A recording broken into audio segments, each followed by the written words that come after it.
অনেক দিন বিরিয়ানি খাওয়া হয় না, তাই ভাবলাম আজকে যেহেতু 500 গ্রামের মতো মুরগির মাংস আছে, তাহলে একটু বিরিয়ানি রান্না করি।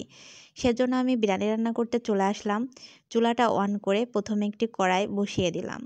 কড়াইটা বসিয়ে আমি 1 কাপের মতো রান্নার তেল দিয়ে দিয়েছি। তেলটা যখন একটু গরম হবে, এভাবে খুন্তি দিয়ে একটু নাড়িয়ে নিব।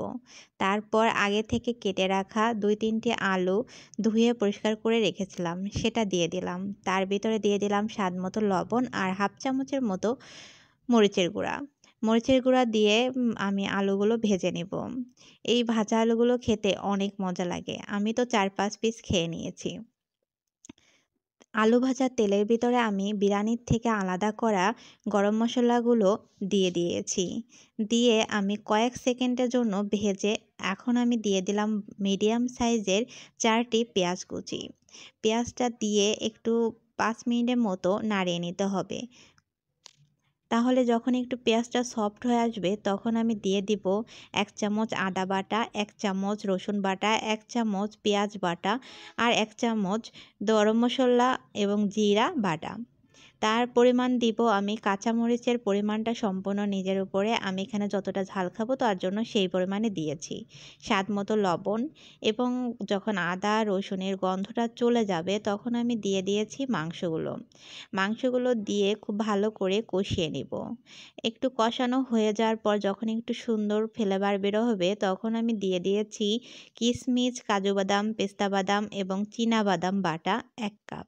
আর দিয়ে দিয়েছি ফ্যাটানো টক দই 1 কাপ। দিয়ে আমি খুব ভালো করে কষিয়ে ঢাকনা দিয়ে ঢেকে দিব 5 মিনিটের জন্য। 5 মিনিট পর আবারও ঢাকনা তুলে আমি একটু নাড়িয়ে দিব এবং আবারও ঢেকে দেব 2 মিনিটের জন্য। 2 মিনিট পর আমি ঢাকনা তুলে বিরিয়ানির মশলা থেকে অর্ধেকটা বিরিয়ানির মশলা আমি এই মাংসের ভিতরে দিয়ে ভালো করে নাড়িয়ে চাড়িয়ে মিশিয়ে নিব। এভাবে আমি 5 মিনিট মিশাবো। তারপরে আমি একটা সাইডে কড়াইটা উঠিয়ে রেখে দিই। এখন আমি চুলায় একটা কড়াই বসিয়ে দিলাম এবং 2-3 চামচের মতো রান্নার তেল দিয়ে দিয়েছি। আগে থেকে চিনি গুঁড়া চালটা 1 কাপ চাল নিয়েছি, সেটা ধুয়ে পানি ঝরিয়ে রেখেছিলাম। এখন সেটা দিয়ে দিয়েছি। দিয়ে এবার আমি খুব ভালো করে চালগুলো ভেজে নিব। এজন্য আমি মিডিয়াম আঁচে প্রথমে একটু ভালো করে ভেজে নিচ্ছিলাম। চুলার আঁচটা একটু বাড়িয়ে আমি আবারও ভাজা শুরু করলাম। যখন দেখলাম মটমট করে শব্দ হবে, তখন আমি চুলার আঁচটা মিডিয়ামে দিয়ে নিয়েছি। দিয়ে খুব ভালো করে ভেজে নিলাম। চালগুলো খুব মুচমুচে করে ভাজতে হবে এবং এখানে আমি 1 কাপ চালের জন্য 2.5 কাপ পানি নিয়েছি। সে পানিটা আমি দিয়ে দিয়েছি। পানিটা গরম পানি দিয়েছি। এখন তার ভিতরে আমি হাফ চামচ রসুন বাটা আর হাফ চামচ আদা বাটা দিয়ে দিয়েছি। আবার আমি দিয়ে দিলাম স্বাদ মতো লবণ। দিয়ে আমি ঢাকনা দিয়ে ঢেকে দিয়েছি 3 থেকে 4 মিনিটের জন্য। 4 মিনিট পর আমি ঢাকনা তুলে এবার আমি বিরিয়ানির যে বাকি মসলাটা সেটা এখন ভাতের ভেতরে দিয়ে দিয়েছি। দিয়ে খুব ভালো করে মিশিয়ে নিব। সবাই হয়তোবা ভাতের ভিতরে দেয় না, আমিও দিই না। আমি এই ১ম বার ভাতের ভিতরে দিয়ে নিলাম। এবার ঢাকনা দিয়ে ঢেকে আমি 2 মিনিট পর আমি ঢাকনা তুলে অর্ধেকটা বিরিয়ানি ভাত উঠিয়ে রেখে দিয়েছি একটা প্লেটে। আর বাকি অর্ধেকটা আর উপরে আমি মাংসটা দিয়ে খুব ভালো করে উপর থেকে আবার ভাতগুলো দিয়ে দিব। দিয়ে মাংসটা মাঝখানে থাকবে, উপরে এবং নিচে ২ টা লেয়ারের মতো করে দেব। তার মাঝে আমি আলু ভাজাগুলো দিয়ে দিয়েছি। এবার ভাত দিয়ে খুব ভালো করে ঢেকে দিব।